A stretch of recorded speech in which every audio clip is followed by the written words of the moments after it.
we're talking hair regrowth, we're talking skin rejuvenation, anti-aging benefits, anti-inflammation, metabolic reboosting, weight loss. We're talking about people's gray hair turning back to its original color. You'd be shocked.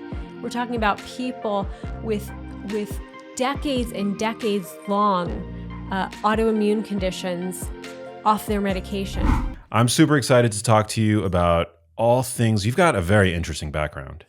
You are a pediatric neurologist specializing in headache medicine. And you also have this new brand that we're going to talk about of Colostrum, which is something I know nothing about, but I hear about all the time in the wellness world. So I'm excited for you to school me. But let's start, I guess, high level, like with your background. Like, how'd you get into pediatric neurology? Well, I've always been fascinated with the brain. Clearly, it's just one of the most fascinating arenas of our biology. It's something that we don't quite fully understand. And when I did my clinical rotations, I found adult neurology to be more challenging. There weren't many treatments we had available. A lot of the conditions were neurodegenerative or strokes that happened very late in life. And there was not much we can do for patients. And in pediatrics, there was a lot of hope. Brains are very plastic early in life. And so there's an element of resiliency in children when dealing with even devastating neurologic circumstances that happen that wasn't present in adults. So I gravitated towards that field. And then headache is just a beast of its own and a very complex pathophysiologic arena that there's a lot of research and holistic approach around. Wow. Yeah, I heard that something that is often circulated amongst neurology residents is that neurologists don't treat disease, they admire it. Mm-hmm. And that, I guess, illustrates just how limited the tools can be in that, in that sort of neurodegenerative setting. There's a certain elegance to the nervous system that you truly appreciate only when things go awry in very specific ways. And just the experience of being human can be challenged in very nuanced ways in that capacity. And so it's a really powerful field to work in. With headaches as a specialty, is there a difference between the kinds of headaches that children might get, or like the pathophysiology, I guess, of headaches that children might get compared to like those that we get in adulthood? It's a really good question. By and large, migraine headaches are the largest proportion of headaches that drive people to seek medical care. So tension headaches are probably the most common. 90% of people have had some kind of a stress-related headache at some point in their life.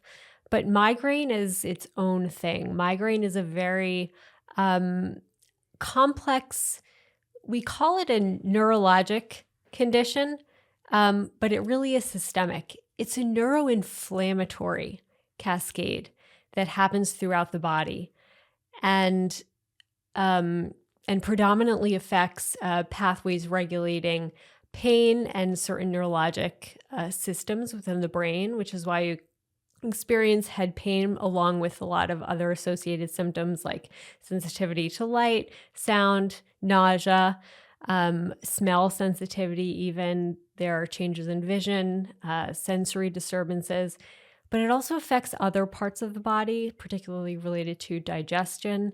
And what's interesting in children is that they too have migraine. Migraine is very prevalent. About 18% of U.S. Adults have migraine. It's 3 times more common in women. Wow. And in children, they also have a high prevalence of migraine.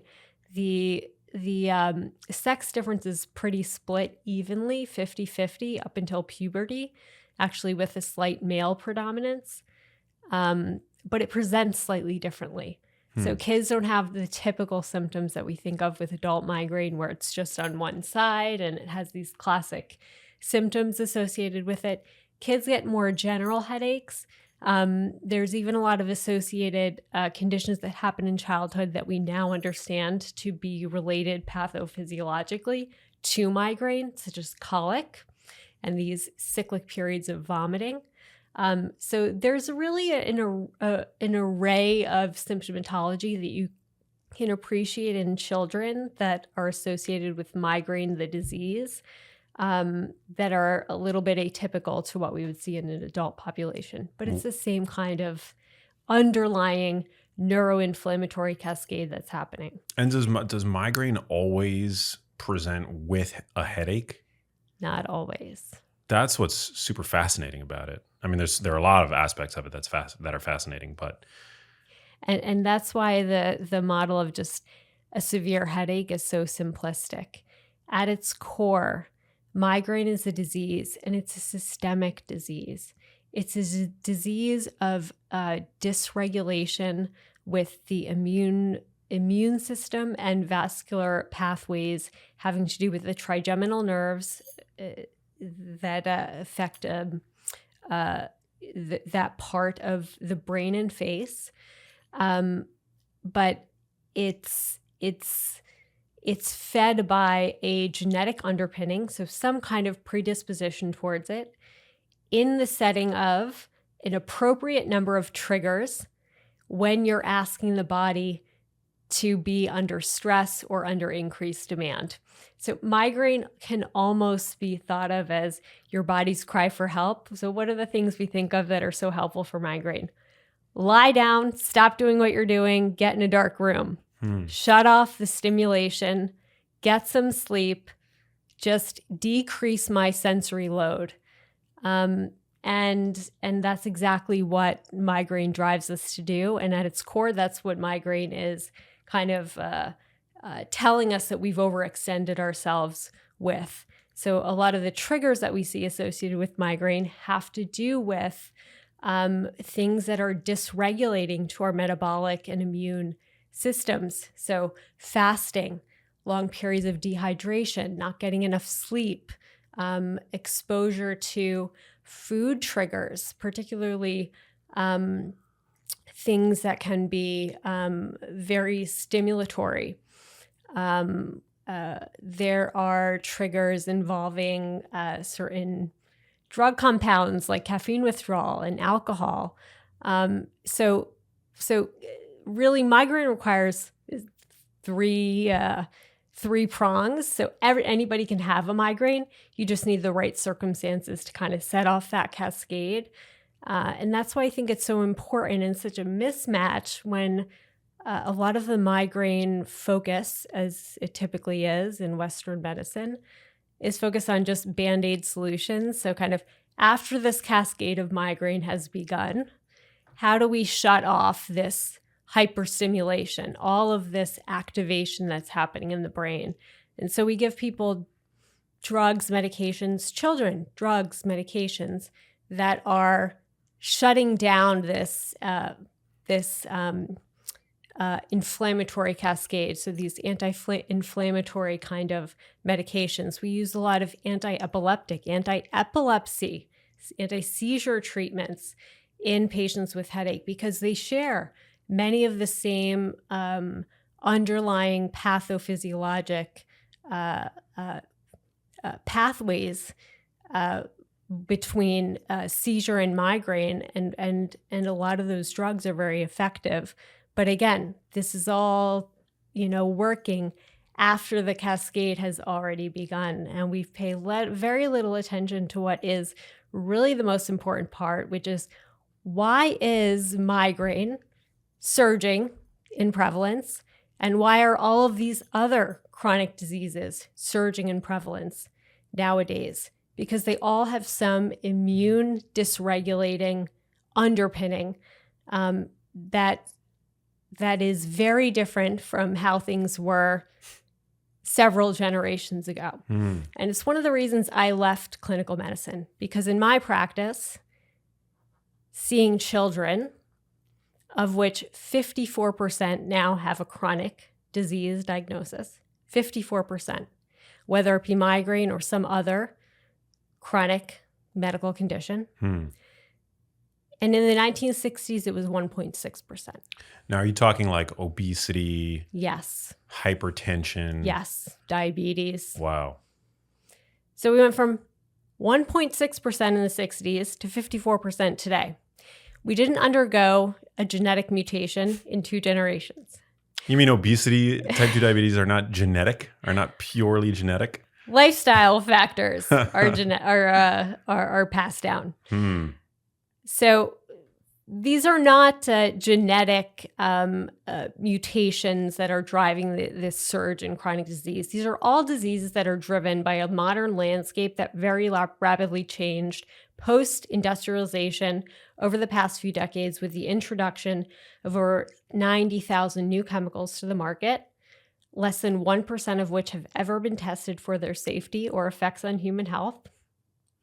We have unprecedented pollutants in our air, pesticides in our agriculture, like glyphosate. We have these unregulated chemicals that are laden in our bath, body, home care, furniture, toy, even clothing products. And all of them have very serious detrimental ramifications for our health. And what is, I think, left out of the conversation so often, and what we can think about, is that how do these compounds get into the body?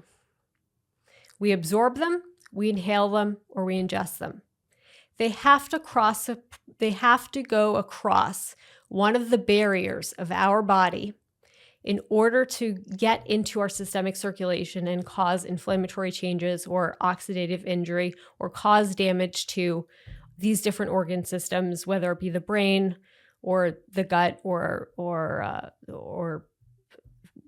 cardiovascular system, et cetera. And we are living in a world where the very nature of these compounds is such that they hit one of these barriers and they break down its integrity. So they cause damage to the barrier linings and make them more permeable than they're supposed to be. That allows subsequent particles to more easily get into the body. These particles are not supposed to be seen by the immune system. They're supposed to stay away from the barrier and be excreted. Once they get inside the body, they trigger the immune system inappropriately and activate inflammation. And inflammation is what underpins, like we said, almost every single modern chronic disease that we see. And what's interesting is I left clinical medicine because I was so alarmed by this absolute surge. And at the same time, I started struggling with my own very severe gut health issues, for which my smartest colleagues were only offering me the same Band-Aid solutions. And I was researching at the time a substance called colostrum. I thought I was going to make a new infant formula. Colostrum's the first milk all mammals produce. It's also the first nutrition we all receive in life and contains all of the essential nutrients that our bodies need to thrive. Wow. And it is kind of like a food, but it's more powerful than that because it contains these bioactive molecules, including antioxidants, peptides, whole food prebiotics and growth factors, antibodies, enzymes that cannot be found in any other natural source. And they work together synergistically, almost like your body's source code, like a blueprint. Wow. And they optimize the development of all the different organ systems. That is super interesting. And colostrum is it's like the first milk, right? Like in a lactating mammal. Comes out for 48 to 72 hours. And then it transitions in its composition into what we know of as mature milk. So it's this really rich stuff. It's also called liquid gold because it's so full of protein. It's kind of gloppy and golden yellow. And it evolved with us 300 million years ago, since the dawn of mammals. It's how we feed ourselves. It's from us, for us. So it's a perfect match for the body. And what's so interesting about colostrum is that as I was diving into the research, I saw all these studies on how beneficial it was for infants, which makes sense. But then there are over 5,000 additional research publications talking about the benefits of colostrum at other stages in life. There's even 2 recent studies showing that it's at least 3 times more effective than the flu vaccine at preventing flu in high-risk elderly cardiovascular patients. How might that be the case? Well, that's exactly the question I asked myself. I said, why is this thing for babies so helpful when you take it at other ages? And what I came to learn is that one of the most powerful ways that these bioactive compounds, these living nutrients, work in the body is they go into the body and they seal up what are called the immune mucosal barriers. And as I was saying before, what this means is just like we have skin as this physical barrier on the outside, we have the same thing, a physical barrier that lines the entire inside of the body. Lines our nose, our mouth, our sinuses, our lungs, our gut, our urinary reproductive tract. It is like our skin on the inside. It is literally, quite literally, the interface between everything we inhale and ingest from the environment and our bloodstream. And in our gut, it's the gut epithelium, right? It's the gut endothelium. And what's interesting is that we are now living in this world where we're exposed to all these modern pollutants, pesticides, chemicals. They're coming in, they're breaking down the integrity of these barriers. And when babies are born, they also have a problem with the barriers because their barriers are born immature. They're like completely porous, right? They're pretty porous. And so colostrum specifically evolved to be the first thing that goes into a baby's body after it's born to seal up all the barriers like glue and protect them. Whoa. And it turns out it does the same exact thing if you take it when you're 2 years old or 25 years old or 95 years old. Wow. So we have this ancient, true food that is uniquely suited for the circumstances we find ourselves in the modern world where we have this ongoing damage to our barriers. Because let's be honest, as best as we can do to protect ourselves from these exposures, eat organic, filter our air, drink clean water, make sure that we buy all clean label things, it is unavoidable that many of these chemicals, particularly like, for example, the forever chemicals, they are in our infrastructure, they are in our water systems. We cannot escape them. So by virtue of living in the modern world, we all have damage to these mucosal barriers. And colostrum naturally works as a food specifically to seal them up. And that's when I had my aha moment. And I said, why isn't everybody talking about this?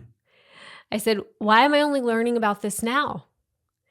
And I went to look for colostrum on the market, and I could find it. It was very niche in almost a woo-woo medicine circles. It looked almost like a pharmaceutical product, very confusing what it did. And turns out bodybuilders have been using this stuff for decades and decades, and even trading colostrum on the black market from pregnant women. Why were they? Why? Those growth factors and peptides are extremely potent at accelerating specifically lean muscle mass building and tissue recovery and repair. Wow. So in highly competitive athletes, it is the level up advantage that they have been using. Wow. And I said, there are so many people who can benefit from this in day to day, because chronic inflammation doesn't just underlie the big, bad, scary things like autoimmune conditions and neurodegenerative diseases and MS and Crohn's disease, but it's also the day-to-day health issues everybody you know struggles with. Inflammation is at the underpinning of unwanted weight gain, mental fog, fatigue, all of these skin rashes and blemishes, hair falling out, bloating, gut issues and dysregulation, allergies. We're with it all the time. Everybody has something or knows somebody who's struggling with something. I mean, even depression for some. Absolutely. Absolutely. And so it really is something that has the power to effect meaningful change for people in a very tangible way in their day-to-day lives. The problem with colostrum, as it has currently been sold on the market, is that we tend to miss the nuance, which is colostrum in its raw form is a living bioactive food. According to FDA regulation, all dairy in the United States has to be pasteurized and sterilized. You see nowadays, everybody has an intolerance to dairy. This doesn't make evolutionary sense, right? Dairy is the first food we all receive. It's literally what we get from our mother's breast. Dairy, milk, this is something that's supposed to be a perfect match for the body.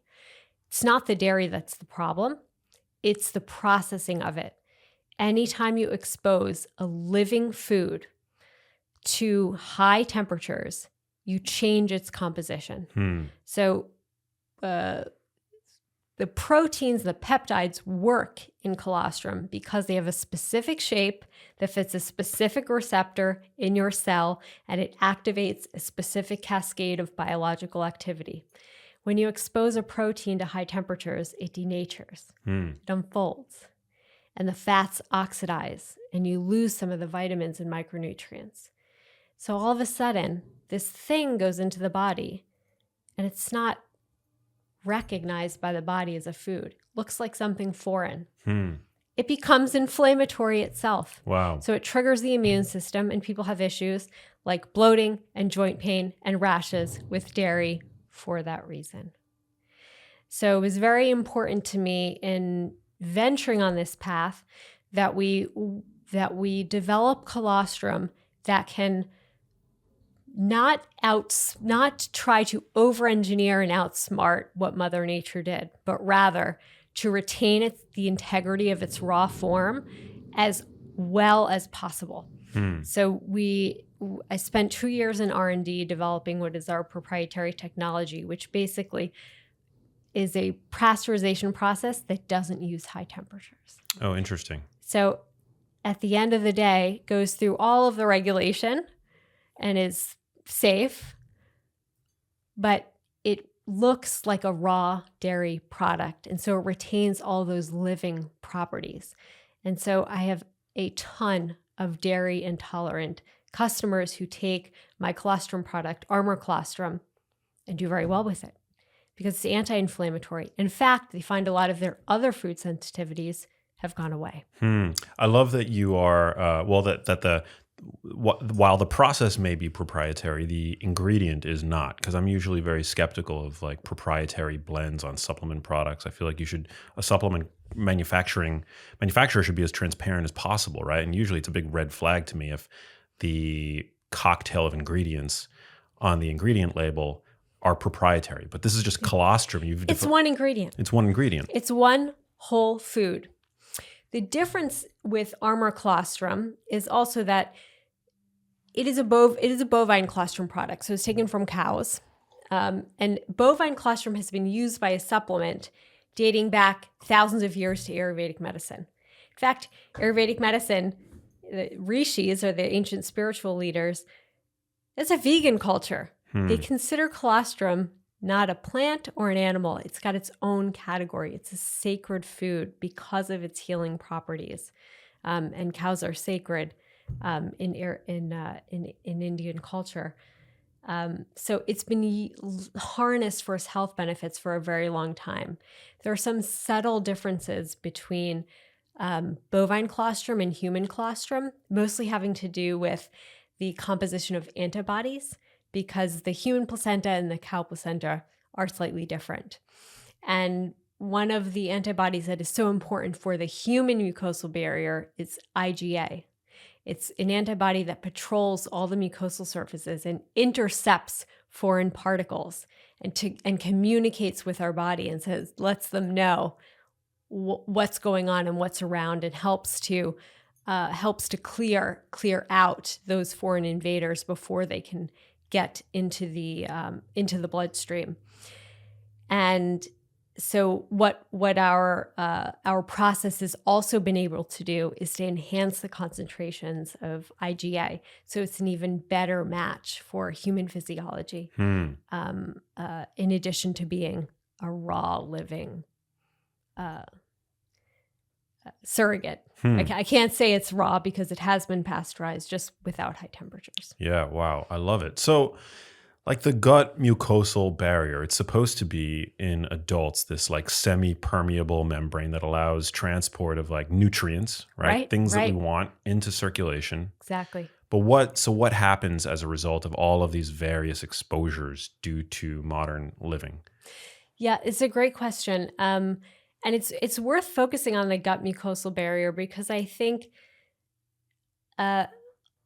almost all the mucosal barriers in the body have been left out of the conversation. I mean, these barriers are along your sinuses and your lungs, which is why this is so helpful for those who suffer from allergies get so much benefit from colostrum because it's sealing up those respiratory pathways where inhaled allergens like seasonal pollen and dust would normally be crossing into the body. Those are the vulnerable mucosal barriers. So you're saying it doesn't just help to revitalize the integrity of the gut mucosal barrier, it has this effect? The whole body, including the skin. The whole thing. That's interesting. So I think there's been a lot of attention paid to the gut mucosal barrier and a quite myopic focus on the microbiome. But this is a holistic ecosystem. The mucosal barrier exists at all those barrier surfaces: your urinary tract, your reproductive tract, your lungs, your sinuses, your skin. And the gut is another area and is very important. The microbiome being just one piece of it. There are 4 layers to the mucosal barrier.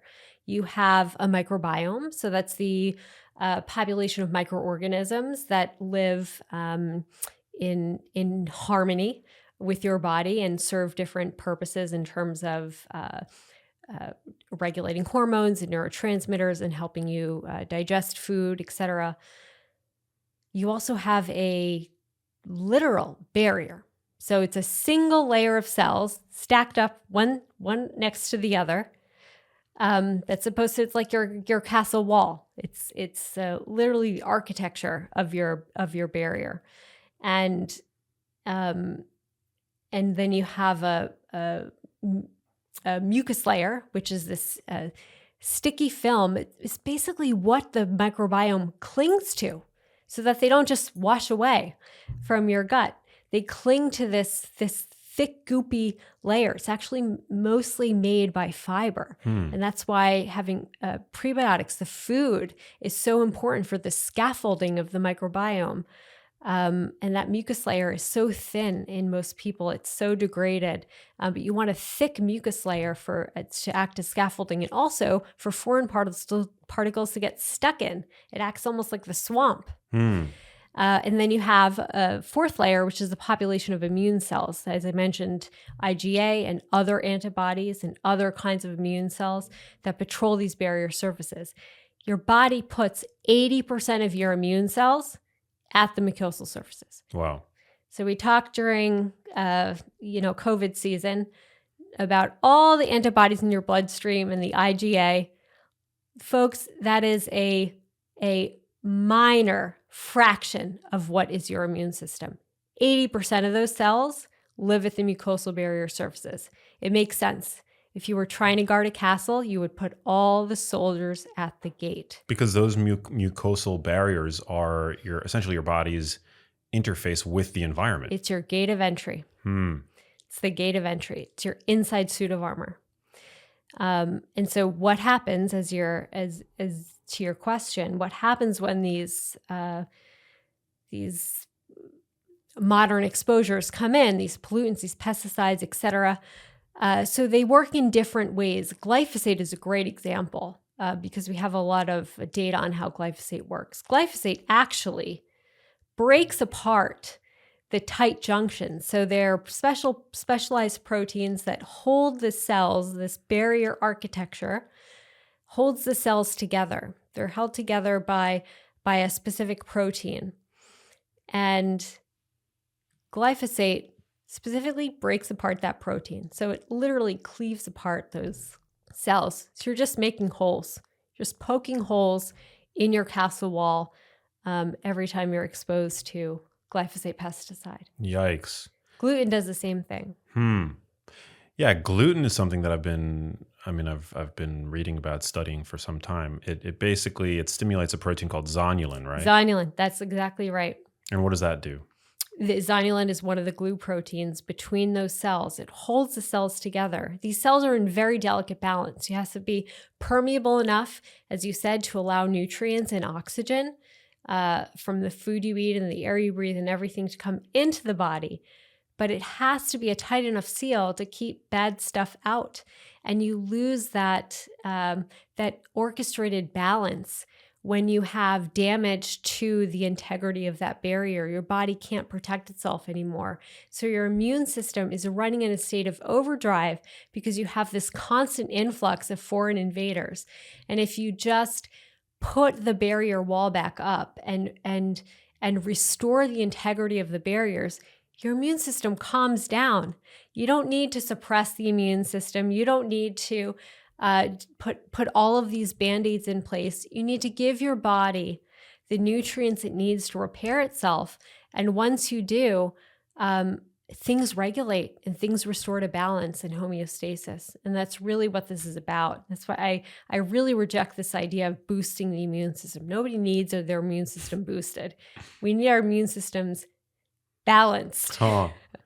Yeah, I love that, because actually boosting your immune system, you're essentially, what you're suggesting is to create an inflammatory response. Exactly. Who wants that? Yeah, we've already got that problem. Yeah, we've got that already, en masse.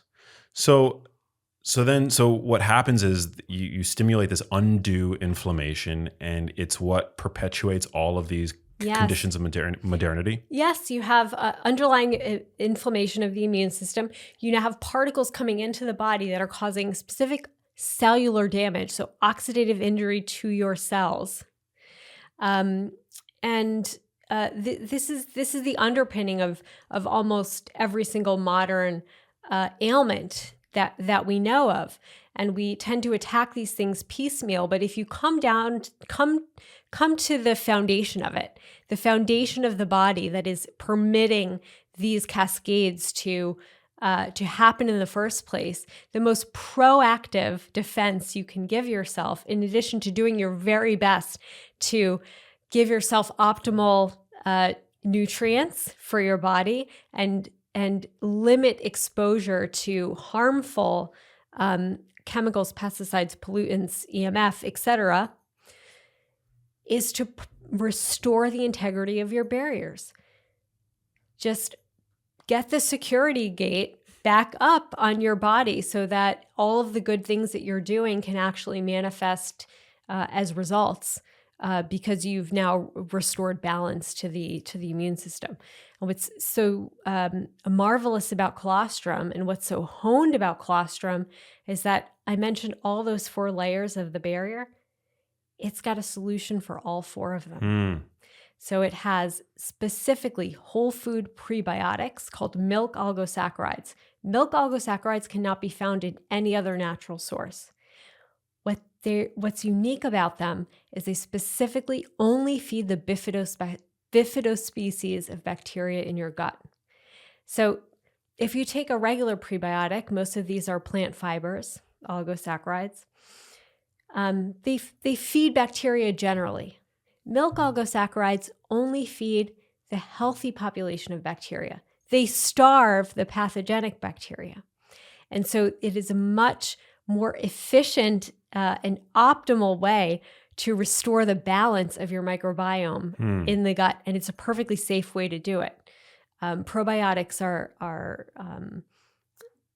we can get into it if you'd like to, and we have time, but I have there are many cautions around using probiotics. Prebiotics are perfectly safe and even more effective at restoring a healthy microbiome throughout the entire body. That's amazing, not just the gut. You never really think about, at least I don't think about prebiotics, in the context, or dairy in the context of like being a source of prebiotics, because we've been, I think, conditioned to think about prebiotics as essentially fiber or plant, phytonutrients, some plant fiber, polyphenols, and the like. Exactly. So it's got these specific milk oligosaccharides that optimize the microbiome. It has a specific raw material to build the mucus layer, so build back a thick mucus layer. The peptides and growth factors specifically regenerate the barrier cell architecture. In fact, I can speak to the research on Armor Colostrum, but we did specific third-party research on our concentrate, and it is 7 times. It repairs a damaged gut barrier, that gut barrier wall, 7 times faster than control. Wow. In the presence of Armor Colostrum, even under conditions of inflammation. So even if you flood the area with LPS, which is a bacterial toxin, you still regenerate the barrier 7 times faster than control. It specifically has those instructions on how to repair the barrier cells, those peptides and growth factors. These are signaling molecules. So amazing. And then you have the immune cells themselves. It's flooding you with immune cells. You got all the antibodies right in the colostrum to repopulate the soldiers you have there patrolling the surfaces. So you've got all 4 layers of the mucosal barrier that have the solutions already evolved for them within this miraculous superfood, and it's really perfected for this role just by virtue of its coevolution with us. It's a perfectly anti-fragile food. So why do you think more people aren't talking about colostrum? I mean, if it's like so amazing. I'm working on it. Well, clearly you're a powerful spokesperson for the product, and you're so well informed. But like, what has it been like? Do you think it's been like suppressed because it offers all these benefits?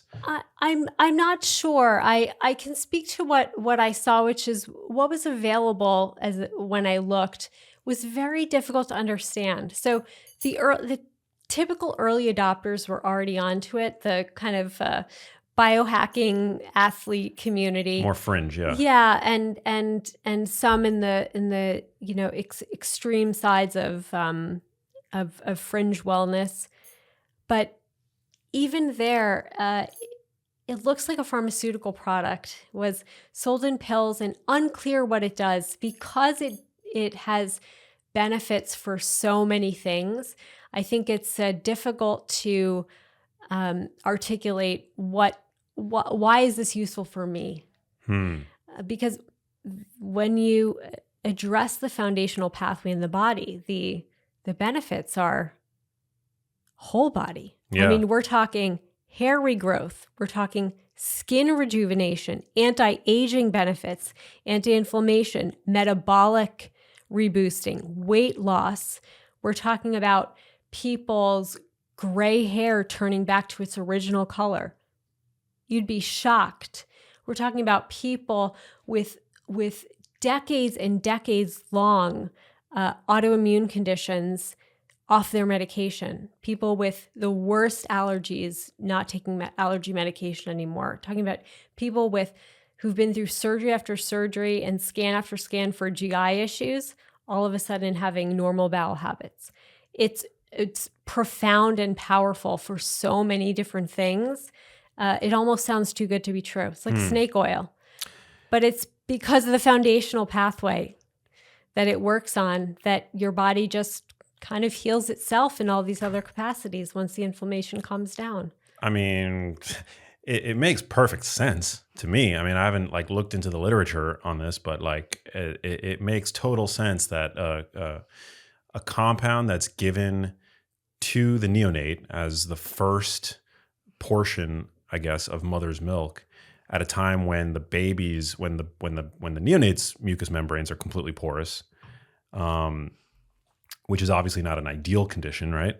That it would help support a sort of regrouting of those junctions. So it's super interesting, and I love that you've broadened out the conversation to encompass these other membranes, because I feel like very often we focus on what's happening in the gut, Yeah. right? Yeah. But like there's evidence that when we inhale certain pollutants like fine particulate matter, it not only is able to get into circulation, cross like the blood-lung barrier and pierce the brain, like Yes. make its way up into the brain Absolutely. and stimulate like pathological changes. Mm-hmm. So I mean, yeah, there's all these like we're being hit from all angles. Yes.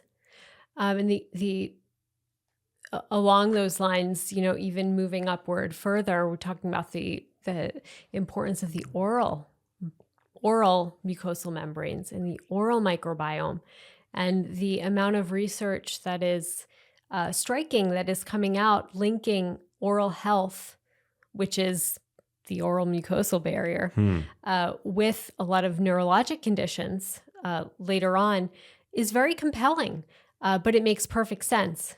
It makes perfect sense. So it's one of the reasons why colostrum, why it's so important to consume colostrum in powder form. Why is that? Instead of a pill. Because you maximize contact of all of those bioactive compounds with your oral membranes and the surfaces along your upper GI tract and digestive tract as it goes down. If you encapsulate it, you really miss out on those ancillary benefits. So I pour it directly in my mouth. You swish with it? I just pour it directly in my mouth and I suck on it like taffy and it kind of gets sticky and chewy and sticks to my gums. And that's the good stuff. It's helping all of my gum and tissue health. It's helping the oral microbiome, helping all of my upper digestive tract. I recommend it this way for anybody struggling with reflux and any kind of inflammatory issues relating to the esophagus and stomach. It's very powerful. It's living. You want to rub it wherever you can. You want to bathe in it. Wow. You have a wound, you want to rub it in there. Seriously? Seriously. Damn. What I mean, like what's the dose? Because a serving size of Armra, and this isn't sponsored by the way, just I want people to know that I was just super interested in your story. And I've tried the product. It's like super tasty. It's like very subtly sweet. But yeah, so it's like 1 gram per serving. Yeah. So Armra is a very potent concentrate. Again, because of the way that we do the pasteurization process, we also remove any semblance of things that can expose, that have the potential to expose one to toxins. So there is no fat in the product. Granted, we source exclusively from grass-fed cows on family-owned dairy farms here in the U.S., but you don't know what's on the ground, and glyphosate-free, but toxins are stored in fat tissue, period. Toxins are stored in fat tissue. Really unsettling studies have been done on breast milk from women just because of their toxic load. Being contaminated. How much toxic load we all carry, and it gets stored in the fat. You can measure it very easily in breast milk because breast milk has a large fat component to it.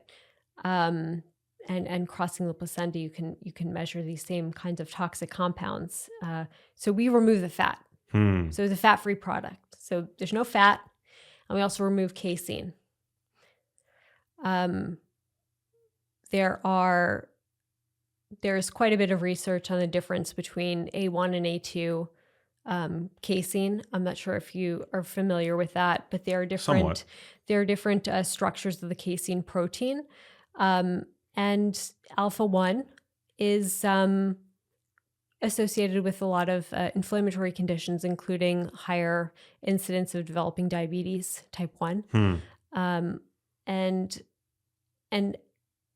it is limiting to find, especially with the herds that we now just have both within the United States and globally.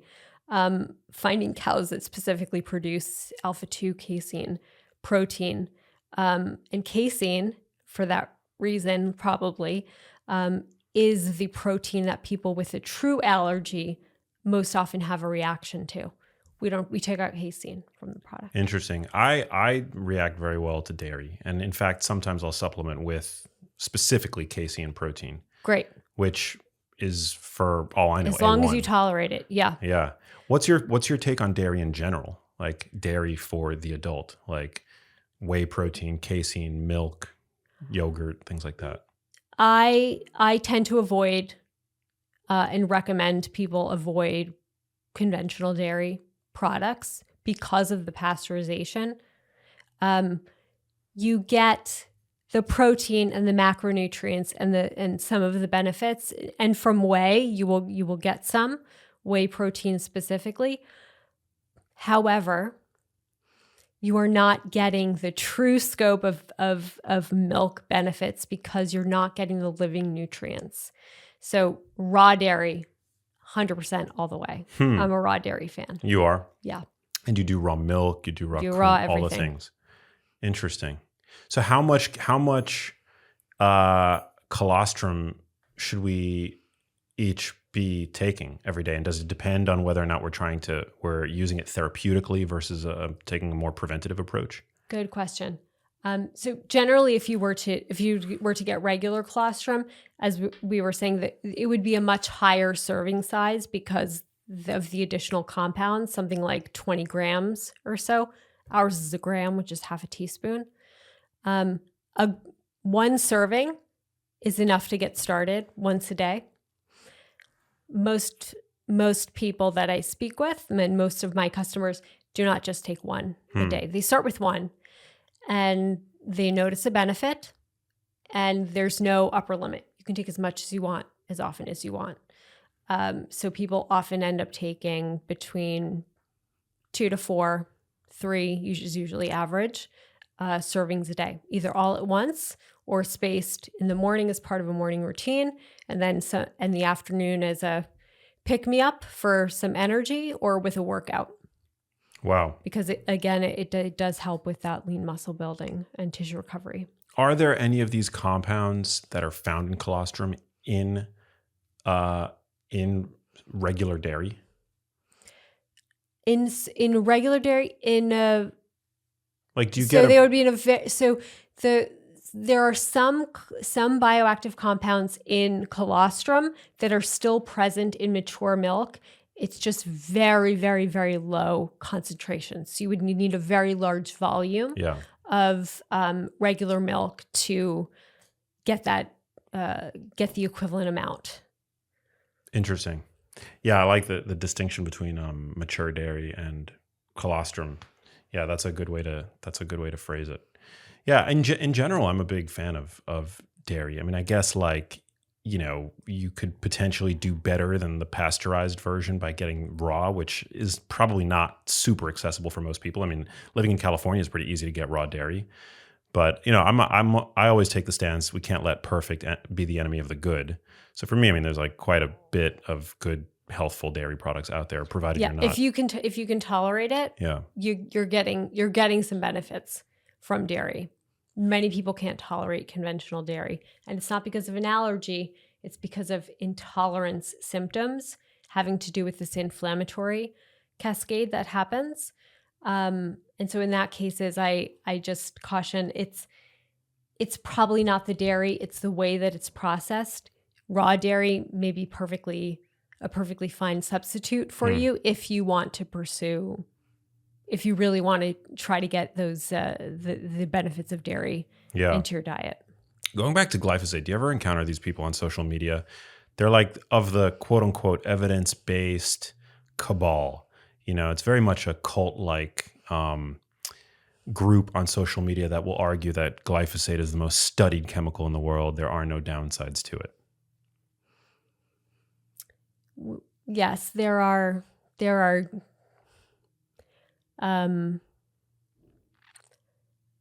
I find there are such groups for every category that goes against the mainstream. Yeah. Yeah, I mean, I feel like there are people online that are very much anti anything synthetic, everything and anything synthetic, and they make crazy claims like, if it wasn't grown in the ground, it's going to kill you, Yeah. But then there's a group, there's like and they wear, and I use air quotes, the evidence-based sort of moniker, and they present like an equal but opposite reaction that I think is just as harmful. Like as long as it's FDA approved and it can be found in the supermarket or the pharmacy. Yes. There is no downside. Yes. Yes. You're just a hypochondriac, fear-mongering quack. Yes. So you see that all the time. I feel like I see that all the time on social media. Yes. And I think that they're just as harmful, if not more so, that group. Yeah, it's they're at the end of the day they're the same. It's very tribalistic, very cult-like. It is cult-like. Yeah.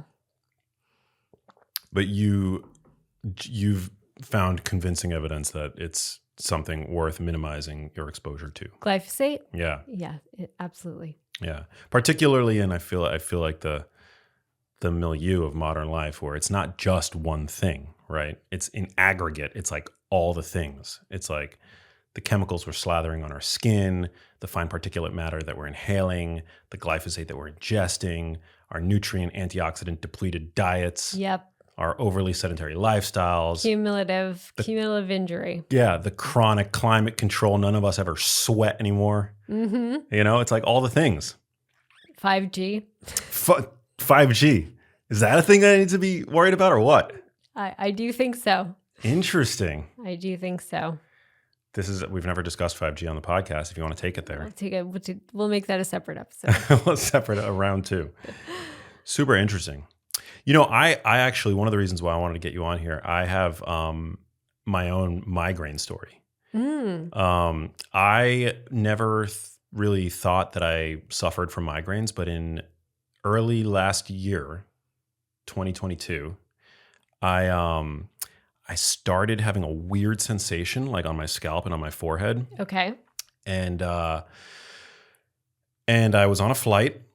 And I flew to Austin on this particular day, and I landed in Austin. And I was sitting in a restaurant, and I was like at a bar, a really nice bar, and I took out my phone, and I was like gonna document the occasion. I think I had it in the selfie mode, and I noticed that my right eyelid was at half mast, and I ran into the bathroom, and I looked in the mirror just to confirm, and my eyelid sunk to like halfway down, and I called immediately a friend of mine who's a neurologist who I'm very close with. And he was like, Max, you got to go to the emergency room. You have Horner syndrome. And I was like, you sure? I mean, I don't have a headache right now. I feel fine. It's just that my eyelid. And I was talking to him on the phone outside of this restaurant. And within 20 minutes, it kind of resolved. It like went away and it went back to normal. Flash forward 4 days later, I'm on the airplane coming back to LA. And in the air, it happens again. And this time it doesn't resolve. And so that basically spurred a month's worth of like ER visits and hospital visits to rule out all these like really awful things like brain tumor, carotid dissection, mass in the lungs, all these terrible things that could cause Horner syndrome, which is a constellation of symptoms. The three classic symptoms are ptosis, meiosis, and anhidrosis, right? How am I doing? 100% so far. Crushing it. So ruled out all the bad things. And turns out, via diagnosis of, by exclusion, that it is apparently Horner's can happen associated with like migraine. Yeah. And so I had this like really scary thing that was linked to and during that period I had a few migraine headaches. So I got like a prescription for I only had to use it once, but it was like for one of these like triptan drugs. And it never really went away. Like when I'm tired, my eyelid will still kind of like sink a little bit, but you can test it. You can put like aproclonidine drops in your eye. And if the pupil dilates, it's a Horner's eye. So it's really weird. It's like this very rare syndrome that I developed in association with like these migraines that I very occasionally get. And to be honest, I haven't had a migraine in months, but But Did you get migraines before? Yeah, In occasionally. retrospect now? In retrospect now, yes. And I would always just think that they were regular headaches that just humans get, Yeah. but always on one side. Yeah. And they would last like 24 hours. They would generally come on, like I would have it upon waking pretty much. And they wouldn't go away until I went to sleep and woke up the next day. Regular headaches are usually migraine. Interesting. Yeah, it's just interesting how we colloquially define, it's just a headache. Huh. Probably migraine is just it's a description for headaches, and it's very prevalent and common. And as I was saying before, really anybody can have a migraine. It just requires this perfect storm of, you have some threshold that lies somewhere based on your genetic predisposition. So we think probably between 30 and 40% of migraine is heritable. And then in the setting of enough triggers, you can kind of set things off once you ask your body to do something, exert some kind of stress on it. Yeah. And airplanes are a common trigger, like the pressure. It's the pressure change. Yeah. Yeah. The cabin pressurization. And then the sleep disturbance that happens for a long flight, the dehydration.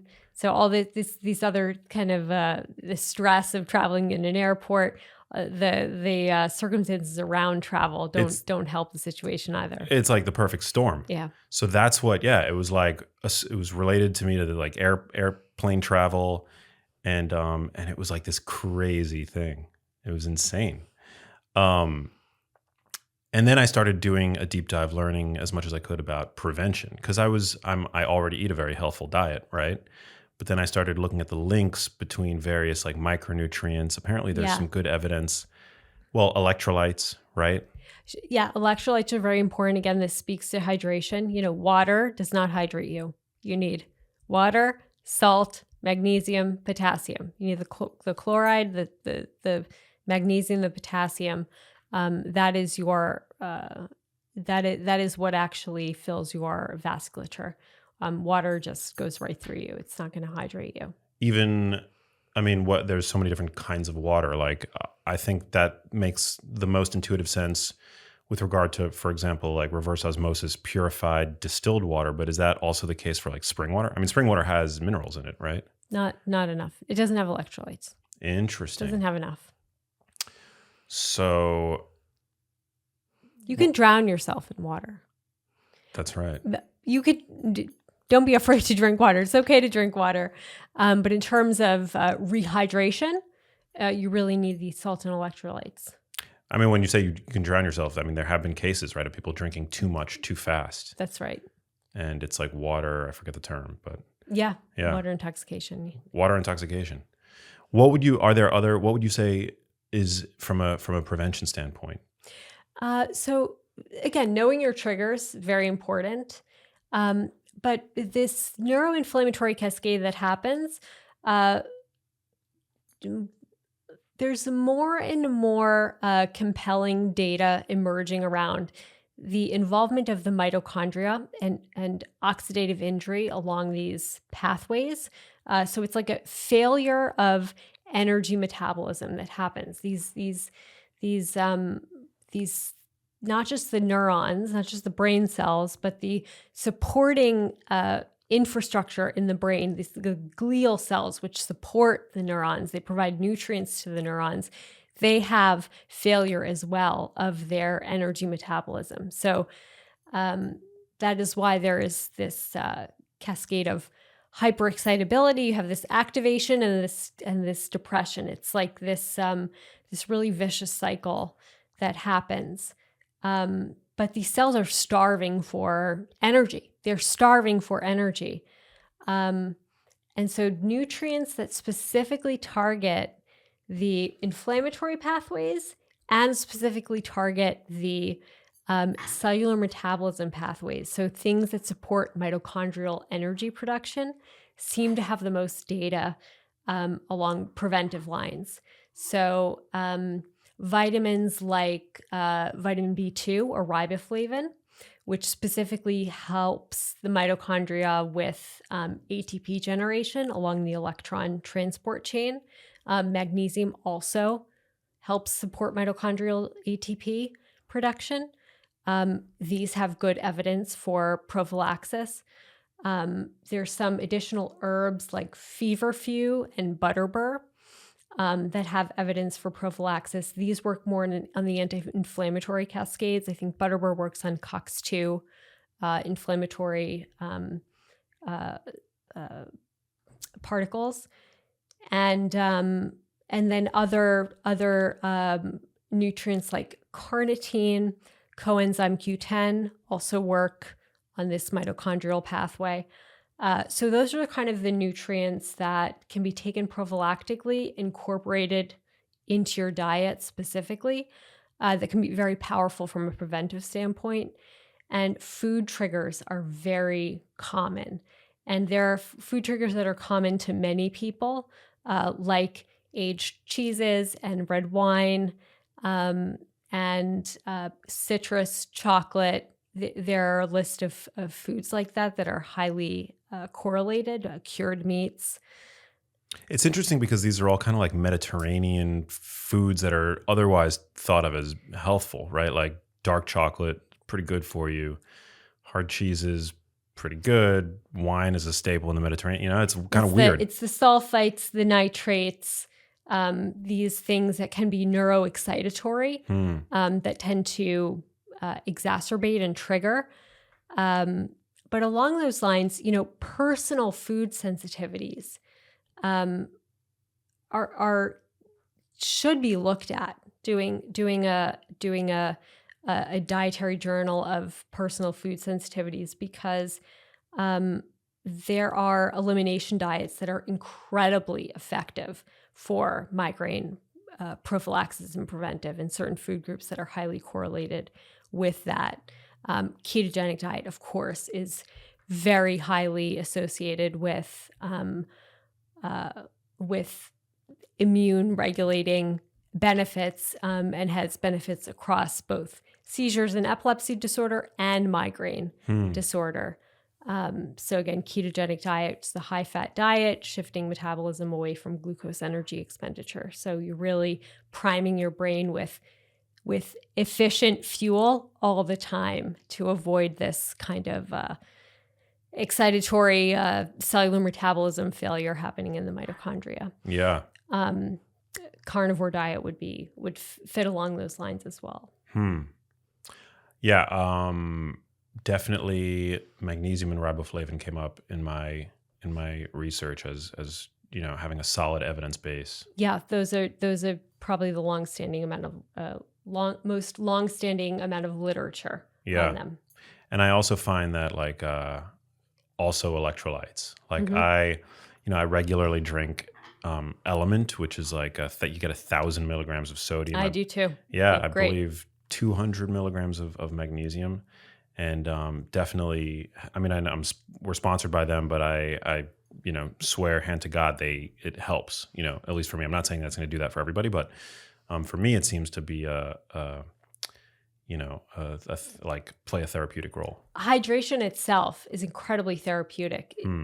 Hydration alone can halt migraine.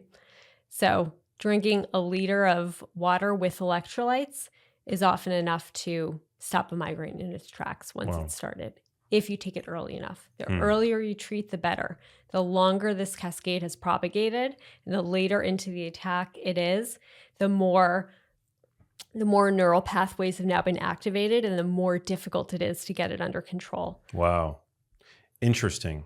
So are there any abortive, natural, effective abortive tools that we can use at our disposal? Or once it's already propagated and you have a full-blown migraine, that's when the drugs become? Withdraw from whatever trigger it could possibly be. If it's a smell, an allergen that's in the air, closing your eyes, resting, getting to a dark place as quickly as possible. Hydration is the first most easily activated tool you can use. So not waiting until the headache gets bad, but once you feel something coming on, something tickling, there's something happening, drink that water with electrolytes.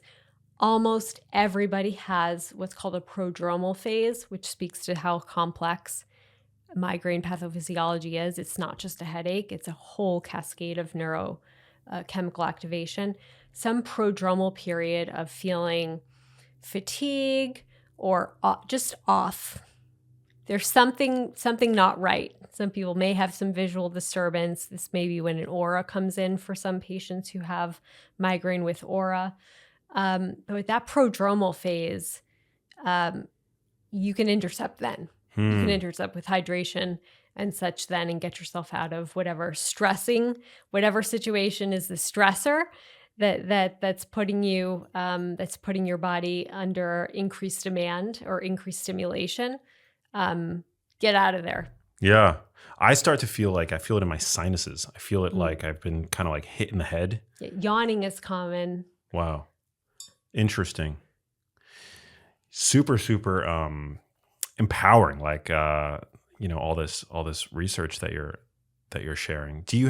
Is there anything, do you have a perspective on, because I've talked a bit in the past about one study that I found that linked, it was actually a randomized controlled trial where they modulated the dietary fats. Mm-hmm. So they gave patients with migraine supplemental omega-3s. There were like 3 groups. One group got supplemental, one group was a control, another group was given supplemental omega-3s. I think it was like a pretty small dose. It was like a gram maybe.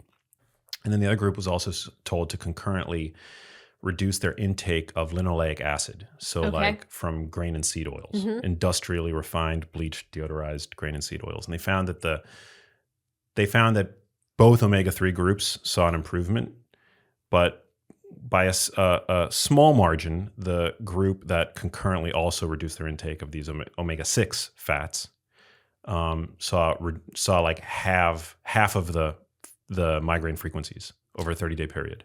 That's remarkable. I'm not familiar with that study, but it makes sense to me. And I hearken back to the mucosal barrier on that one. The invaders are still coming in while you're taking omega-3. You're negating some of the benefits of it if you haven't avoided triggers like that. Interesting.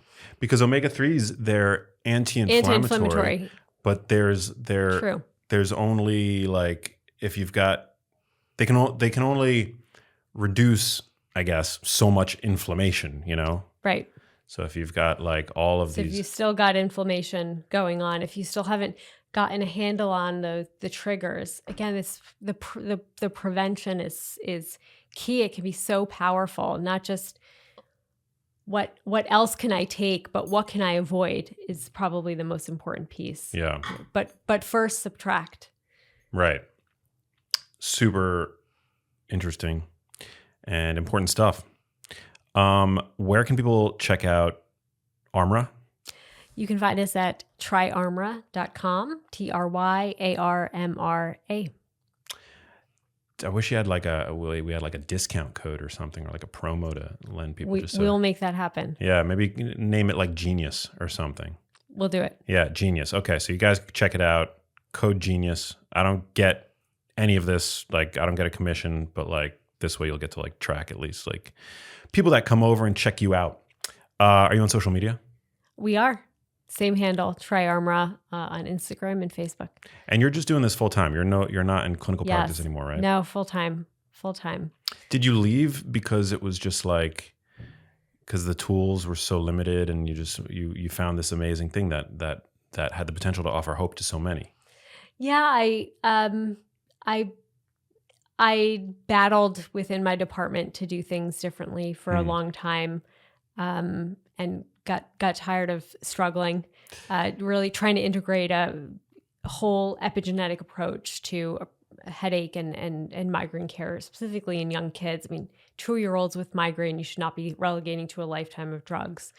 But that's not the way that our model is set up. So I left to build a solution that could serve more people than hopefully I could one-on-one in an office. Yes, I love that. Hey, if you like that video, you need to check out this one here, and I'll see you there. Happen in nature.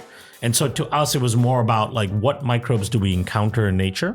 How do we encounter them? And then what will they end up doing in the system?